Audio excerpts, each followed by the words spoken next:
Happy New Year, guys! So today we're going to finish our interview with Ashley Nicole from Pineapple Mamas, and she's going to be talking about her IVF journey. So stay tuned. So now you have this beautiful baby girl, Harper. I'm a little biased, but yeah. She's so cute. And so Thank you. How long did you wait? How long did you wait until you went back to your OB-GYN or your fertility specialist to say, hey, we want to have another child? And what did that look like? Okay, so you're going to think I'm crazy. Well, no, everything's out on the table here. Because honestly, you're like, wait, your daughter's 8 months. Hold on. You're trying IVF right now? Literally everyone's reaction. They're like, really? You're crazy. So let me let me explain. Yeah.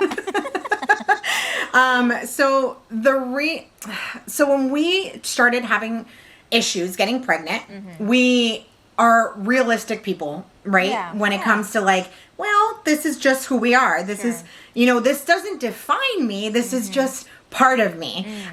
So we knew that we wanted a bigger family. We knew that we were going to try for a second one. And then we also knew we were going to have issues. So we said, we're not going to try naturally, and we're going to try fertility treatments. And we know how that little fertility dance goes. We know that it doesn't always happen the first time. It doesn't always happen the second time. And there is the possibility that when IUI worked the first time, it doesn't work the next time. And I'm, a testament to that. So our approach, believe it or not, was when we were getting fertility treatments, we were already talking with my daughter. We were already talking about what our plan would be for our number 2. This is particular to my situation. I'm also not breastfeeding. My daughter had CMPA, so she had a cow's milk protein allergy. So then I couldn't breastfeed, and you can't do fertility treatments if you're breastfeeding. So most people do wait a year. However, both of them did clear me at 6 months. Because I had an uncomplicated vaginal birth and I was not breastfeeding, and my uterus along with my ovaries looked fine to go. So both of them did check me out and give me the green light at 6 months. And that's when we decided, we always said 6 months, that's when we're going to try again. And I am glad that we did, because my daughter's going to be 9 months this month and we're still not pregnant. Yeah. Wow. So, yeah. That's just that's pretty awesome that you guys plan that far ahead for a family. You know what I mean? I think that's pretty amazing. To know what you want and to understand that you've got to plan it accordingly. I think it just sets you up for success later on. Thank you. I totally agree, because I think the hard part is, and I'm not saying that people shouldn't try naturally, by no means. Again, I can't say enough based on my own experience. Because people they get pregnant naturally, after they've tried infertility. After they'd had issues with infertility. I just didn't want to go through that route again. I just wanted to be I know what works. I know my doctor. I couldn't wait to get back to the clinic. I love everybody there. And I was like, I know the song and dance, so let's just do it. Yeah. It's just why try something else when you know when this works and you've had relationship with your doctor and all the workers at the fertility clinic. Right. So, and I probably would have done the same thing. Yeah. Just go right back to what works. I think the one thing I want to address and not pretend like it doesn't exist is the financial aspect of it. Not everyone can. Yeah. I got lucky, and our IUIs were covered through insurance in the beginning. IVF is definitely not covered, and I can see why people aren't able to do it. Or even IUI. It gets really pricey. So at the end of the day, there's every situation's so different. It really is. So my plan, it probably doesn't work for somebody else, but it might work for somebody, Yeah. That's good. What were your steps to IVF, and how did you know that IUI didn't work for y'all? Did you try a couple of rounds of that? Yes. So, basically at the 6 month mark, that is when we went in, and they basically just tested me and to make sure that all my hormone levels were back, and that my uterus looked good and ready for baby. So then after that, they said, we're going to do IUI, and we're going to do it exactly like we did last time. I did IUI with Clomid. So it was a medication assisted IUI. Point of medication with IUI is to make you ovulate more than one egg. So I'm not a great responder to Clomid, which is what I was on. And they had me on the highest dose, and I would maybe sometimes ovulate too. One of them was a little, like one of my eggs or follicles were a little smaller, maybe not always ovulated, but at the end of the day, they always showed 2 of them and then both ovulated. Now, what ended up happening is I'm like, the IUI is not going to work. Literally had no hopes whatsoever. You should have seen me. It was like so pessimistic.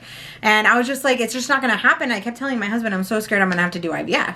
And I mean, I'm just going to be honest with you. I said that, you know, and I'm like, whatever, it's not going to work. No big deal. So I just like wrote it off. And then he got a low count. So the doctor came in, and he was just like, you know, I don't know, it's very low. You know, we went into detail. He didn't say I don't know, but we went into detail. He just said like, it's really low and we can't do IUI forever. And we're looking at IVF.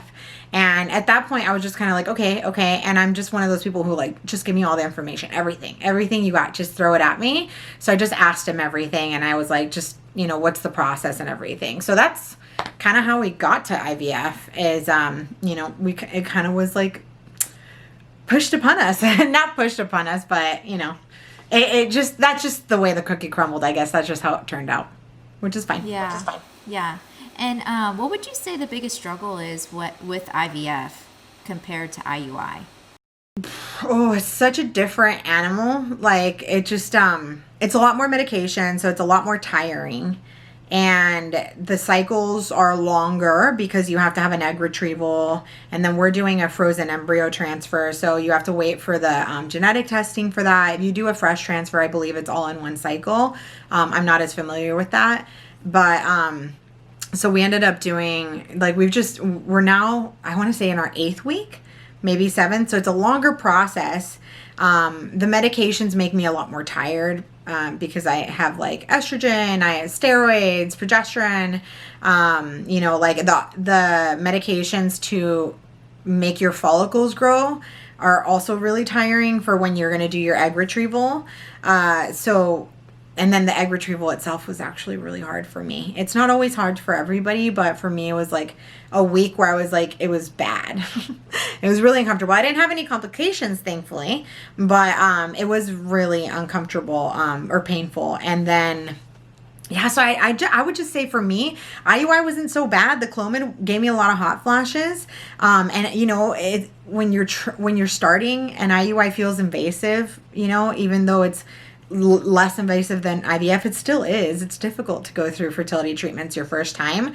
Okay, that makes sense. Yeah, I've seen your Instagram stories, and if y'all haven't realized, she actually right now is going through IVF, and so you can actually see her Instagram. She takes you through the journey of all her shots and her mood swings. You can see when she's tired, when she has to take care of Harper, and when her husband has to give her shots. And so it's just really fun if you're honest. Well, I wouldn't say fun, but it's really interesting and very informative.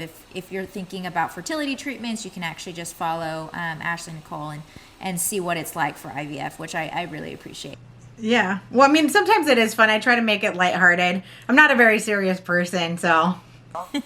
And I think that's great because I think the fertility community just needs something to laugh about. I think sometimes it could just be, you know, so depressing, for lack of better words, you know, that it's really nice to just see someone who's like, you know, taking what she has and putting the best, or like, you know, thinking of the best out of it, you know, and it's just like really refreshing to see that. So, if you want to follow her, her Instagram, I'll link it down below, is Ashley Nicole, or Pineapple Mom. It's pineapple.mamas. Yeah. Yes. And then follow her on her YouTube page. I'll have that linked, or I'll have that down here. And so that you can actually see how her transfer went, how she's going through it. But I do want to just kind of give you just some last remarks. Is there anything that you would like to say to the fertility community, or someone who is about to go on their fertility journey that's just a little bit questionable? Any encouragement, any advice you would give them, you can go ahead and have the floor. Of course. So it's funny, like, when you say that, I almost get emotional because it's like my pineapple mamas, you know, the reason why I call us and them pineapple mamas is just because, you know, pineapple core and everything is the basis of our infertility, like, you know, having that and trying to increase our odds and everything. But I love my community. And my one thing would be, you know, don't do this alone. It's really hard alone. The first time I was not on social media. I'm not saying be, you know, anything like me and go all on social media. That comes with its own difficulties. But, you know, reach out. There's women on online forums that you can reach out to, and no one has to know. No one in your life has to know. You can just reach out to them. Reach out to me. Reach out to Josephine. I mean, so knowledgeable, you know, and it's such a sweet person, you know, and I just think that that's the kind of people you want to talk to, you know, who are going to sympathize, understand, and be there for you, you know, listen, not just want to talk about themselves or whatever. They're going to listen. They're going to want to be there for you. And it's such a vital thing. I can't stress that enough, because when I went through IUI, I told nobody. And I felt really, really lonely. It was a really hard time. I love my husband, but he didn't understand what I was going through as a woman. So I took to online and I went through all these forums. And that's kind of how, you know, later on Pineapple Mamas was born, because I needed to help people. And I still feel like that today, because I am guiding quite a few women right now through their IVF and their IUI cycles and everything. And I love being there for them, you know, and just listening and giving my 2 cents whenever they want to hear it. So try to, you know, reach out to somebody. I promise you, you're not going to regret it. And it's really going to make you feel better to have that little buddy. Yeah, that's awesome. I love the fact that you said, you know, you came out and said like community, right? It just helps for people to know. And I think one thing that people can feel is like shame, you know, when they realize that they have to go through fertility treatments. And that's just not true at all. It doesn't have to be as shameful. It's so common. A lot more common than most people want to believe or even realize. So I just love that. And I just want to say, like, if y'all haven't followed Ashley Nicole, you need to go follow her, subscribe to her channel on YouTube. All of her stuff is super encouraging, uplifting, very applicable. And if you're struggling with any fertility treatments or just wondering about the journey, I would highly recommend that you go to her channel and you can actually search. She has a ton of videos ranging from anywhere, like what she said. So definitely make sure you check her out and leave some comments and loves down in the comment section below. Well, thank you so much for having me. Honestly, this was just fun, like talking to my friend. So, but no, seriously, thank you for, you know, involving me and taking the time to interview me.